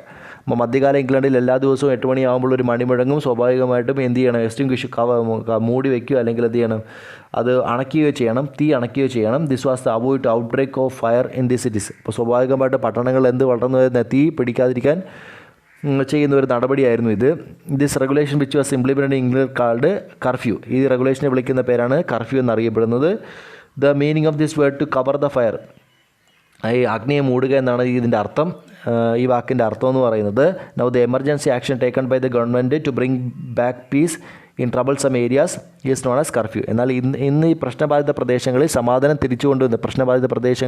സമാധാനം പുനഃസ്ഥാപിക്കുന്നതിന് വേണ്ടി ഗവൺമെൻറ് സ്വീകരിക്കുന്ന അടിയന്തര നടപടിയാണ് കർഫ്യൂ എന്ന് പറയുന്നത്. ഇത്രയേ ഉള്ളൂ. അതിനുശേഷം നമ്മളിപ്പോൾ ഇത്രയും മനസ്സിലാക്കിയിരിക്കുന്നത് പട്ടണങ്ങൾ എങ്ങനെയാണ് വളർന്നതെന്നാണ് മനസ്സിലാക്കിയത്. യൂറോപ്പിലെ നഗരങ്ങളുടെ സവിശേഷത നമ്മൾ മനസ്സിലാക്കി. ഇനി അടുത്ത ഭാഗം ഈസ്റ്റേൺ സിറ്റീസിനെ കുറിച്ചാണ് മനസ്സിലാക്കുന്നത്. കിഴക്കൻ നഗരങ്ങളെക്കുറിച്ചാണ്. Eastern cities. അപ്പോൾ other than western European cities were big cities and commercial centres flourish in the medieval period. മധ്യകാലഘട്ടത്തിൽ പശ്ചിമ യൂറോപ്യൻ നഗരങ്ങൾ കൂടാതെ വലിയ പട്ടണങ്ങൾ, വ്യാപാര കേന്ദ്രങ്ങൾ നിലനിന്ന മറ്റ് പ്രദേശങ്ങൾ ഏതൊക്കെയാണെന്ന് നമുക്ക് മനസ്സിലാക്കാം. ഏതൊക്കെയാണെന്ന് നോക്കാം. ഇവിടെ നിന്നാണ് നമ്മൾ പഠിക്കേണ്ടത്. Baghdad the capital city of Abbasid Empire. അബ്ബാസിദുകളുടെ തലസ്ഥാന നഗരമാണ് ഇത് ബാഗ്ദാദ്. അപ്പോൾ നമ്മൾ നേരത്തെ ക്ലാസ്സിൽ പഠിച്ചതാണ്. അപ്പോൾ അറേബ്യൻ എംപയറിൽ ആദ്യം ഭരണാധിപൻ ആരായിരുന്നു? പ്രോഫറ്റ് മുഹമ്മദ് ആയിരുന്നു. അതിനുശേഷം അടുത്ത ഭരണാധിപന്മാരായി എത്തിയ ആൾക്കാരായിരുന്നു, രാജവംശമായിരുന്നു അവർ കാലിഫന്മാരുടെ തലസ്ഥാനം മെദീനയായിരുന്നു. അടുത്തയാണ് കാലിഫ് കഴിഞ്ഞ അടുത്ത് ഉമയ്യദ് ഡൈനാസിയുടെ തലസ്ഥാനം ദമാസ്കസ് ആയിരുന്നു. അടുത്താണ് അബ്ബാസിദുകളുടെ തലസ്ഥാനമാണ് ബാഗ്ദാദ്. അവിടുത്തെ പ്രഗത്ഭനായ ഭരണാധികാരിയാണ് ഹാറൂൺ അൽ റഷീദ്. അപ്പോൾ ഇവിടെ ബാഗ്ദാദ് എന്ന capital city of Abbas Empire, Abbas എംപയറിൻ്റെ തലസ്ഥാന നഗരമാണ് Baghdad. Was an important centre of trade and commerce. അപ്പോൾ കച്ചവടത്തിൻ്റെയും വാണിജ്യത്തിൻ്റെ പ്രധാനപ്പെട്ട ഒരു കേന്ദ്രമായിരുന്നു Baghdad during the medieval period. മധ്യകാലഘട്ടത്തിൽ മധ്യകാലഘട്ടത്തിൽ വ്യാപാരത്തിൻ്റെയും വാണിജ്യത്തിൻ്റെ പ്രധാനപ്പെട്ട കേന്ദ്രമായിരുന്നു അബ്ബാസിയ സാമ്രാജ്യത്തിൻ്റെ തലസ്ഥാനമായിരുന്ന Baghdad. The markets of Baghdad flooded with rare articles from different parts of the world. ഈ ബാഗ്ദാദിലെ കമ്പോളങ്ങൾ ലോകത്തിൻ്റെ വിവിധ ഭാഗങ്ങളിൽ നിന്നുള്ള അപൂർവമായിട്ടുള്ള വിഭവങ്ങൾ കൊണ്ട് നിറഞ്ഞിരുന്നു. അപ്പോൾ ലോകത്തിൻ്റെ വിവിധ ഭാഗങ്ങളിൽ നിന്ന് സാധനങ്ങൾ എവിടെ എത്തിയിരുന്നു? ബാഗ്ദാദിലെത്തിയിരുന്നു. അപ്പോൾ സ്വാഭാവികമായിട്ട് അവിടെ നിന്നുള്ള ആൾക്കാർ അതൊക്കെ വാങ്ങിയത്. അപ്പോൾ markets of Baghdad flooded with rare articles, അപൂർവ ഇനം rare articles from different parts of the world. ലോകത്തിൻ്റെ വിവിധ ഭാഗങ്ങളിൽ നിന്നുള്ള അപൂർവ ഇനം വസ്തുക്കൾ കൊണ്ട് നിറഞ്ഞിരുന്ന കമ്പോളങ്ങളായിരുന്നു ബാഗ്ദാദിലെ കമ്പോളങ്ങൾ. Another famous commercial centre was Constantinople. മറ്റൊരു പ്രധാനപ്പെട്ട ഒരു കച്ചവട കേന്ദ്രമാണ് കോൺസ്റ്റാന്റിനോപ്പിൾ. കോൺസ്റ്റാന്റിനോപ്പിൾ എന്ന് പറയുന്നത് നമ്മൾ മനസ്സിലാക്കിയാണ് Eastern Roman Empire. Eastern Roman എംപയറിൻ്റെ ക്യാപിറ്റലാണ് കോൺസ്റ്റാന്റിനോപ്പിൾ. ആ കോൺസ്റ്റാന്റിനോപ്പിൾ മറ്റൊരു പ്രധാനപ്പെട്ട കച്ചവട കേന്ദ്രമായിരുന്നു. എന്നത് ഇസ്താംബുൾ എന്നറിയപ്പെടും. The capital of Eastern Roman Empire. The commodities coming through the Silk Route and Spice Route were brought to Europe through these cities. അപ്പോൾ സ്വാഭാവികമായിട്ടും എവിടേക്കാണ് ഈ commodities coming through the silk route and spice route, ഇതിലൂടെ കടന്നു വരുന്ന silk റൂട്ടിലൂടെയും spice റൂട്ടിലും കടന്നു വരുന്ന ഈ പറഞ്ഞ ഏതാണ് സിൽക്ക് റൂട്ടിലൂടെയും സ്പൈസ് റൂട്ടിലൂടെയും കടന്നു വരുന്ന ഈ ഉൽപ്പന്നങ്ങൾ വേർ ബ്രോട്ട് ടു യൂറോപ്പ്. എവിടെ കടന്നു പോകുന്നതാണ്? യൂറോപ്പിലേക്ക് കൊണ്ടുപോകുന്നത് ത്രൂ ദീസ് സിറ്റീസ്, ഈ പട്ടണങ്ങളിലൂടെയാണ് കടന്നു പോകുന്നത്. ഏതെല്ലാമാണ്? Basra, Aden, Mecca, Muscat, Damascus, Surat. Basra, Aden, Mecca, Muscat, Damascus, Surat തുടങ്ങിയ പട്ടണങ്ങളിലൂടെയാണ് എവിടേക്ക് എത്തിച്ചേർന്നത്? യൂറോപ്പിലേക്ക് എത്തിച്ചേർന്നത്. അപ്പോൾ commodities coming through the silk route and spice route. Silk route കരമാർഗമുള്ള വാണിജ്യപാതയായ സിൽക്ക് റൂട്ടിലൂടെയും സ്പൈസ് റൂട്ട് കടൽ മാർഗമുള്ള വാണിജ്യപാത സ്പൈസ് റൂട്ട് അഥവാ സുഗന്ധവ്യഞ്ജന പാതയിലൂടെയും കടന്നു വരുന്ന സാധനങ്ങൾ യൂറോപ്പിലേക്ക് എത്തിയിരുന്നത് ത്രൂ ദീസ് സിറ്റീസ്, ഈ പട്ടണങ്ങളിലൂടെയാണ്. ഏതെല്ലാമാണ്? Basra, Aden, Mecca, Muscat, Damascus, Surat എന്നീ പട്ടണങ്ങളിലൂടെയാണ് ഇവയെല്ലാം യൂറോപ്പിലേക്ക് എത്തിച്ചേർന്നത്. ഇപ്പോൾ നമ്മൾ മനസ്സിലാക്കിയപ്പോൾ നമ്മൾ രണ്ട് പാർട്ട് കൃത്യമായിട്ട് മനസ്സിലാക്കുന്നു എന്നാണ് യൂറോപ്യൻ നഗരങ്ങളുടെ സവിശേഷതയും മറ്റൊന്ന് കിഴക്കൻ നഗരങ്ങളുടെ സവിശേഷതയും, അതായത് ഈസ്റ്റേൺ സിറ്റീസിൻ്റെ സവിശേഷതയും. ഈസ്റ്റേൺ സിറ്റീസ് പ്രധാനപ്പെട്ട നഗരമാണ് ബാഗ്ദാദ്. ബാഗ്ദാദ് അബ്ബാസിദികളുടെ തലസ്ഥാനമായിട്ടുള്ള ബാഗ്ദാദ് വളരെ ഇമ്പോർട്ടൻ്റ് ഒരു വാണിജ്യ വ്യാപാര കേന്ദ്രമായിരുന്നു മധ്യകാലഘട്ടത്തിലെ. മറ്റൊരു പ്രധാനപ്പെട്ട സ്ഥലമാണ് markets of Baghdad flooded with rare articles, അപൂർവ ഇനം വസ്തുക്കൾ കൊണ്ട് നിറഞ്ഞിരുന്നു. ഏതാണ് ലോകത്തിൻ്റെ വിവിധ ഭാഗങ്ങളിൽ നിന്ന് അപൂർവീന വസ്തുക്കൾ കൊണ്ട് നിറഞ്ഞിരുന്നു ബാഗ്ദാദിലെ കമ്പോളങ്ങൾ. പിന്നെ നമ്മൾ മനസ്സിലാക്കേണ്ടത് മറ്റൊരു പ്രധാനപ്പെട്ട കൊമേഴ്ഷ്യൽ സെൻ്ററാണ് കോൺസ്റ്റാന്റിനോപ്പിൾ. ഈ കോൺസ്റ്റാന്റിനോപ്പിൾ ഇന്ന് ഇസ്താംബുൾ എന്ന് പറയുന്നത് മറ്റൊരു പ്രധാനപ്പെട്ട വാണിജ്യ കേന്ദ്രമാണ്. ഈസ്റ്റേൺ റോമൻ എംപയറിൻ്റെ ക്യാപിറ്റൽ സിറ്റിയായ ഇസ്താംബുൾ മറ്റൊരു വ്യാപാര വാണിജ്യ കേന്ദ്രമാണ്. The commodities coming through the silk route and spice route. Silk റൂട്ടിലെ സ്പൈസ് റൂട്ടിലേയും കടന്നു വരുന്ന സാധനങ്ങൾ യൂറോപ്പിലേക്ക് എത്തിയിരുന്നത് Basra, Aden, Mecca, Muscat, Damascus, Surat എന്നിവിടങ്ങളിലൂടെയാണ് എത്തിച്ചേർന്നത്. ഇനി നമ്മൾ ഈ പഠിച്ച ഭാഗം ഒന്നുകൂടെ റിപ്പീറ്റ് ചെയ്യാം. തുടക്കത്തിൽ നമ്മൾ പറഞ്ഞ കാര്യം ഇത്രയും കാര്യങ്ങളാണ്. ഫസ്റ്റ് പാർട്ടിൽ പറഞ്ഞത് രണ്ട് ട്രേഡ് റൂട്ടുകളുണ്ട്. ഒന്നാമത്തത് സിൽക്ക് റൂട്ടും സ്പൈസ് റൂട്ടും. സിൽക്ക് റൂട്ട് എന്ന് വെച്ചാൽ കരമാർഗമുള്ള വാണിജ്യപാതയാണ്. 6000 കിലോമീറ്റർ വ്യാപിച്ചിരിക്കുന്നു. അതിനെ സരായികൾ, റെസ്റ്റിംഗ് പ്ലേസ് കൊണ്ട് സരായികൾ എന്നറിയപ്പെടുന്നു. ഇത് ഏതെല്ലാം പ്രദേശങ്ങളുടെ ഏതെല്ലാം China, Indian subcontinent, Persia, Europe, North Africa തുടങ്ങിയവിടങ്ങളിലെ സാംസ്കാരികവും കച്ചവടവുമായ പുരോഗതിക്ക്, ഭൗതികപരമായ പുരോഗതിക്ക് കാരണമായി തീരുന്നു. ഇനി മറ്റൊരു പ്രധാനപ്പെട്ട ഇതാണ് സ്പൈസ് റൂട്ട്. സ്പൈസ് റൂട്ട് എന്ന് പറയുന്നത് കടൽ മാർഗമുള്ള വാണിജ്യപാതയാണ്. ഇതിലൂടെ പ്രധാനപ്പെട്ട കമ്മോഡിറ്റി ഓഫ് എക്സ്ചേഞ്ച് എന്ന് പറയുന്നത് സ്പൈസ് അഥവാ സുഗന്ധവ്യഞ്ജനങ്ങളായിരുന്നു. ഇത് കടന്നു പോകുന്ന സ്ഥലങ്ങൾ ഇതാണ് ഇന്തോനേഷ്യയുടെ കോസ്റ്റൽ തീരം, അതുപോലെ തന്നെ ഇന്ത്യ, ജപ്പാൻ, ശ്രീലങ്ക എന്നിവിടങ്ങളിലൂടെയാണ് കടന്നു പോകുന്നത്. ഇനി നമ്മൾ മനസ്സിലാക്കേണ്ടത് ട്രേഡ് റൂട്ട്സ്. ഈ ട്രേഡ് റൂട്ടുകളെ സമർത്ഥിക്കുകയാണ് പറയുന്നത്, വാണിജ്യപാതകളെ സമർത്ഥിക്കുന്ന കാര്യമാണ് പറയുന്നത്. Trade routes extend from eastern China to western Europe. കിഴക്ക് മുതൽ പടിഞ്ഞാറ് വരെ വ്യാപിച്ചിരിക്കുന്നു. ഈ route connected eastern China to western Europe വരെ വ്യാപിച്ചിരിക്കുന്നു. കിഴക്ക് മുതൽ പടിഞ്ഞാറ് വരെ വ്യാപിച്ചിരിക്കുന്ന കടൽ മാർഗമുള്ള വാണിജ്യപാത അത് സുഗന്ധവ്യഞ്ജന പാതയും കരമാർഗമുള്ളതിനെ വിളിക്കുന്ന പേരാണെന്ത്? സിൽക്ക് റൂട്ട് എന്നറിയപ്പെടുന്നു. ഇനി അടുത്തത് ഈ trade routes pass to different trade centre. വ്യത്യസ്ത കച്ചവട കേന്ദ്രങ്ങളിലൂടെ ഈ ട്രേഡ് റൂട്ട് കടന്നു പോകുന്നുണ്ട്. ഇനി മധ്യകാലഘട്ടത്തിൻ്റെ ആരംഭത്തിൽ എന്നാണ് വളരെ ദുർബലമായിരുന്ന കച്ചവട ബന്ധം കുരിശുയുദ്ധത്തിൻ്റെ ആരംഭത്തോടുകൂടി ശക്തി പ്രാപിക്കുന്നു. തുടക്കത്തിൽ കച്ചവടം തുടങ്ങുന്ന ആരാണ്? ഇറ്റാലിയൻ വ്യാപാരികളാണ് വിദൂര വ്യാപാര ബന്ധം ആരംഭിക്കുന്നത്. അപ്പോൾ ആരുമായിട്ടാണ്? അവർക്ക് റോമൻ എംപയർ, ഈസ്റ്റേൺ റോമൻ എംപയറുമായിട്ട്, അറബികളുമായിട്ട് അവർ കച്ചവട ബന്ധമുണ്ടായിരുന്നു. അവർക്ക് അതുകൂടാതെ ബാഗ്ദാദ്, ദമാസ്കസ്, ജെറുസലേം എന്നീ പട്ടണങ്ങളുമായിട്ടും അവർക്ക് വ്യാപാര ബന്ധമുണ്ടായിരുന്നു.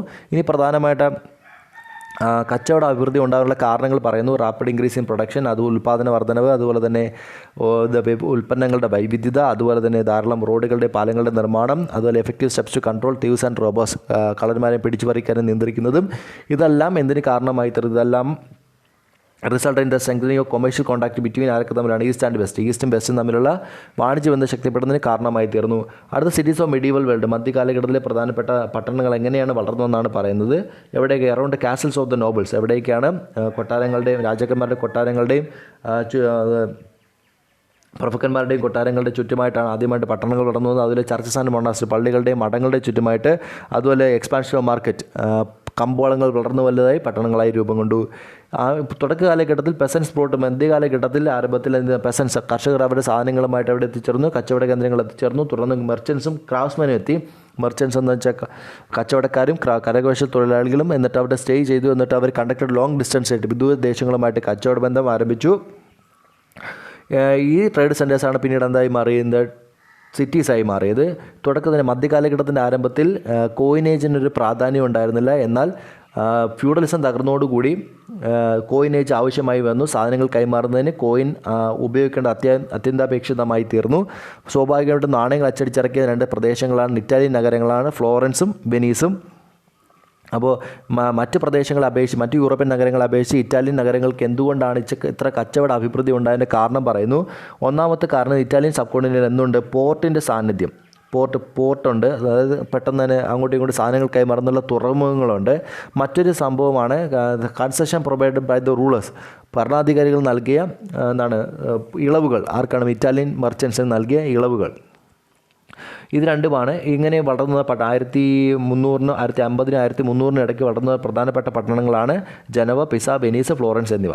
ഇനി നമ്മൾ മനസ്സിലാക്കേണ്ടത് നദീതീരങ്ങളിലൂടെയുള്ള സാധനങ്ങളുടെ കൈമാറ്റം വളരെ മറ്റ് മാർഗ്ഗങ്ങളെ അപേക്ഷിച്ച്, അത് കരമാർഗ്ഗവും മറ്റ് മാർഗ്ഗങ്ങളെ അപേക്ഷിച്ച് അതെങ്ങനെയാണ്? വളരെ ഈസി ആയിരുന്നു. അപ്പോൾ സ്വാഭാവികമായിട്ട് ഈ നദീതീരങ്ങളിൽ കേന്ദ്രീകരിച്ചുകൊണ്ട് ധാരാളം പട്ടണങ്ങൾ വളർന്നു വന്നു. ഇത് മാർഗ്ഗം this facilitated large scale exchange of articles. ഇത് കാരണം ധാരാളം സാധനങ്ങൾ അങ്ങോട്ടും ഇങ്ങോട്ട് കൈമാറാൻ എളുപ്പമായി തീർന്നു. ഇത് നമ്മൾ മനസ്സിലാക്കേണ്ടത് എന്തെല്ലാം കാരണങ്ങളാണെന്ന് എടുത്തു പറയുന്നു. The facilities provide by the rulers production commodities in the trading centres, എവിടെ തന്നെ കച്ചവട കേന്ദ്രങ്ങൾ തന്നെ വെച്ച് സാധനങ്ങൾ ഉൽപ്പാദിപ്പിക്കാനുള്ള അവകാശം അല്ലെങ്കിൽ സ്വാതന്ത്ര്യം ആര് ചെയ്തു കൊടുത്തു? ഭരണാധികാരികൾ ചെയ്തു കൊടുത്തതും. മറ്റൊന്ന് ജനസംഖ്യാ വർധനവും പട്ടണങ്ങൾ വളർന്നു വരാൻ കാരണമായി തീർന്നു. ഈ പ്രധാനപ്പെട്ട പട്ടണങ്ങളുടെ പേര് ലണ്ടൻ തേംസ് നദിക്കരയിൽ, പാരീസ് സീൻ, അതുപോലെ റോം, ടൈബർ, വിയന്ന, ദാന്യൂബ് എന്നീ ഇവിടങ്ങളിലായിട്ടാണ് വളർന്നു വന്നിരിക്കുന്നത്. ഇനി മധ്യകാലഘട്ടത്തിലെ നഗരങ്ങളുടെ സവിശേഷതയാണ് നമ്മൾ പറയുന്നത്. Medieval European cities were not similar to modern cities. ഇന്നത്തെ ആധുനിക നഗരങ്ങളെ പോലെ ആയിരുന്നില്ല അവ. വളരെ ചെറുതായിരുന്നു, സ്മാൾ ഇൻ സൈസ് ആയിരുന്നു. The roads of the cities were narrow and unhygienic, ഇടുങ്ങിയതും വൃത്തിഹീനവുമായിരുന്നു. Buildings were build with wood and thatched with, അതുപോലെ തടി കൊണ്ട് നിർമ്മിച്ചതും അതുപോലെ തന്നെ വൈക്കോൽ കൊണ്ട് മേഞ്ഞവയുമായിരുന്നു. സ്വാഭാവികമായിട്ട് ജനങ്ങൾ തിങ്ങിപ്പാർക്കുന്ന സ്ഥലങ്ങളിൽ സ്വാഭാവികമായിട്ട് തീ പിടിക്കാനുള്ള സാധ്യത ഉണ്ടായിരുന്നു. ഇവിടുത്തെ സിറ്റീസ് ഡൊല്ലേഴ്സ് എന്ന് പറയുന്നത് മെർച്ചൻസ്, ക്രാഫ്റ്റ്സ്മാൻ, ലേബറേഴ്സ് എന്നിവരായിരുന്നു. ഇവിടുത്തെ ജനങ്ങൾ, ഈ പട്ടണത്തിൽ താമസിക്കുന്ന ജനങ്ങൾ വളരെ പാവപ്പെട്ടവരായിരുന്നു. അവരെ മറ്റുള്ളവരെ ഡിപ്പെൻഡ് ചെയ്താണ് ജീവിച്ചിരുന്നത്. ഇവർ ഭക്ഷണത്തിന് വേണ്ടി, കന്നുകാലിയുടെ തീറ്റയ്ക്ക് വേണ്ടിയിട്ട് അവർ ഗ്രാമങ്ങളെ ആശ്രയിച്ചിരുന്നു. ഇനി നമ്മൾ മനസ്സിലാക്കേണ്ട ഈസ്റ്റേൺ സിറ്റീസിനെ കുറിച്ച്. ഈസ്റ്റേൺ സിറ്റീസ് എന്ന് പറയുന്നത് ബാഗ്ദാദ് ഒരു പ്രധാനപ്പെട്ട, അതായത് ആരുടെ തലസ്ഥാനമാണ്? അബ്ബാസികളുടെ തലസ്ഥാന നഗരമായ ബാഗ്ദാദ് ഒരു പ്രധാനപ്പെട്ട കച്ചവട കേന്ദ്രമായിരുന്നു. ബാഗ്ദാദിലെ കമ്പോളങ്ങൾ അപൂർവീന വസ്തുക്കൾ കൊണ്ട് നിറഞ്ഞിരുന്നു. ഇനി നമ്മൾ മനസ്സിലാക്കേണ്ട ഒരു കാര്യം കൂടെ പറഞ്ഞു നിർത്തുന്നു. അവിടെ മറ്റൊരു പ്രധാനപ്പെട്ട ഈസ്റ്റേൺ റോമൻ ക്യാപിറ്റൽ സിറ്റി ആയിട്ടുള്ള കോൺസ്റ്റാന്റിനോപ്പിൾ മറ്റൊരു പ്രധാനപ്പെട്ട വ്യാപാര കേന്ദ്രമായിരുന്നു. ഇനി commodities coming through the silk route and spice route, എവിടെയാണ്? കരമാർഗ്ഗമുള്ള വാണിജ്യപാതയായ സിൽക്ക് റൂട്ടിലൂടെയും കടൽ മാർഗ്ഗമുള്ള വാണിജ്യപാതയായ സുഗന്ധവ്യഞ്ജന പാതയിലൂടെ അല്ലെങ്കിൽ സ്പൈസ് റൂട്ടിലൂടെയും കടന്നു വരുന്ന സാധനങ്ങൾ എവിടെ? യൂറോപ്പിലേക്ക് എത്തിച്ചേർന്നത് Basra, Aden, Mecca, Muscat, Damascus, Surat എന്നിവിടങ്ങളിലൂടെയായിരുന്നു യൂറോപ്പിലേക്ക് എത്തിച്ചേർന്നിരുന്നത്.